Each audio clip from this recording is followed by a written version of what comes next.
तो ज्ञान एक्सेस में आपका स्वागत है। जैसे कि आप जानते हैं कि हम 84 महादेव की सीरीज़ कर रहे हैं। इसमें ये हमारा थर्ड वीडियो है जिसमें हम गुहेश्वर महादेव और अगस्तेश्वर महादेव की बात कर चुके हैं। जब 84 कोस की यात्रा करते हैं तो हमारे पास तीसरे महादेव का मंदिर आता है, वो होता है डुंडेश्वर महादेव का मंदिर। चलिए 84 महादेव की सीरीज़ में तीसरे महादेव की बात करते हैं, जो है डुंडेश्वर महादेव। यह डुंडेश्वर महादेव का नाम डूंड नाम के गण के नाम पर रखा गया है। जानते हैं कहाँ है 84 महादेव का श्री डुंडेश्वर मंदिर। महाकाल की नगरी उज्जैन में स्थित 84 महादेव में से एक महादेव है डुंडेश्वर महादेव। वह क्षिप्रा नदी के तट पर रामघाट पर स्थित है। इस मंदिर तक पहुंचने के लिए आपको ज़्यादा परेशानी का सामना नहीं करना होगा। सिर्फ आपको रामघाट तक पहुंचना होगा, जहां आप आसानी से पहुंच सकते हैं। डुंडेश्वर महादेव की कथा कि डुंडेश्वर महादेव का इस लिंग का नाम डुंडेश्वर महादेव कैसे पड़ा।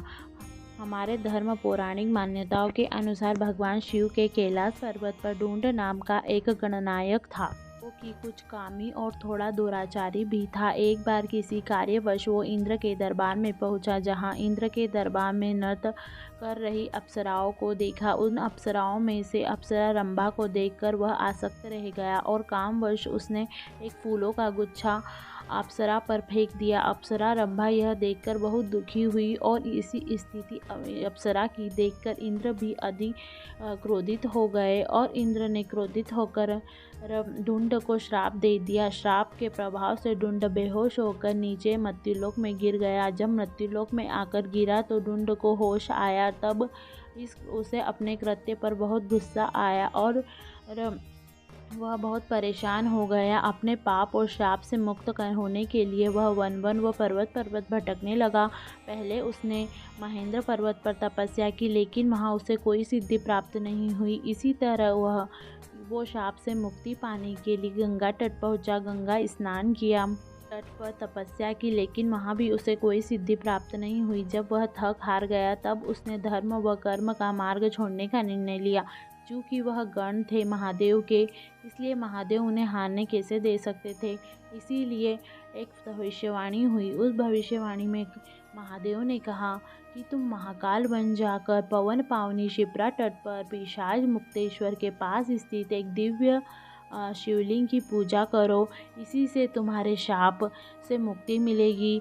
तुम्हारे फिर से गण पद तुम्हें प्राप्त हो जाएगा। भविष्यवाणी को सुनकर डुंड महाकाल वन में पहुँचे और वहां पहुंचकर पूरे समर्पण के साथ उस दिव्य शिवलिंग की पूजा अर्चना करने लगे तथा उनकी पूजा और अर्चना के पश्चात महादेव प्रसन्न हो गए और महादेव प्रसन्न होकर उन्हें वरदान दिया कि आपको आपकी जो भी श्राप है उससे मुक्त करता हूँ और आपको इस लिंग की पूजा अर्चना आपने इतने समर्पण से करी है, इसीलिए इस लिंग का नाम भी आपके नाम पर ही रखा जाएगा। तब से इस शिवलिंग का नाम डुंडेश्वर महादेव के नाम से प्रख्यात हो गया है। अब आप जानना चाहेंगे कि डुंडेश्वर महादेव के दर्शन व पूजा अर्चना क्यों इम्पोर्टेंट है आपके लिए, या इनकी पूजा अर्चना क्यों करना चाहिए। डुंडेश्वर महादेव का महत्व आपके जीवन में किया। यदि आपसे जाने अनजाने में कोई पाप हो गया है तो उसकी मुक्ति के लिए आप डुंडेश्वर महादेव का पूजन करेंगे, उससे आपकी मुक्ति हो जाएगी। और यदि आपके मन में कोई कामना है उसकी पूर्ति भी आपको डुंडेश्वर महादेव के मंदिर में लिंग की पूजा करने से प्राप्त हो जाएगी। इस लिंग का पूजन सिर्फ श्रावण मास में नहीं, आप किसी भी समय पर इन महादेव का पूजन कर सकते हैं और आपको इसका फल ज़रूर मिलेगा। आपको 84 महादेव की सीरीज़ पसंद आ रही होगी, और यदि पसंद आ रही है तो हमें कमेंट सेक्शन में ज़रूर बताएं, अपने दोस्तों के बीच में ज़रूर शेयर करें। और जहां तक चैनल को सब्सक्राइब करने की बात है, यदि आप महादेव के भक्त हैं तथा आप धर्म के रिलेटेड जानकारी पढ़ना पसंद करते हैं तो आप हमारे चैनल को सब्सक्राइब ज़रूर करें। और जो प्रीवियस 2 वीडियो अपलोड हो चुके हैं उनकी लिंक आपको डिस्क्रिप्शन में मिल जाएगी। Thank you so much.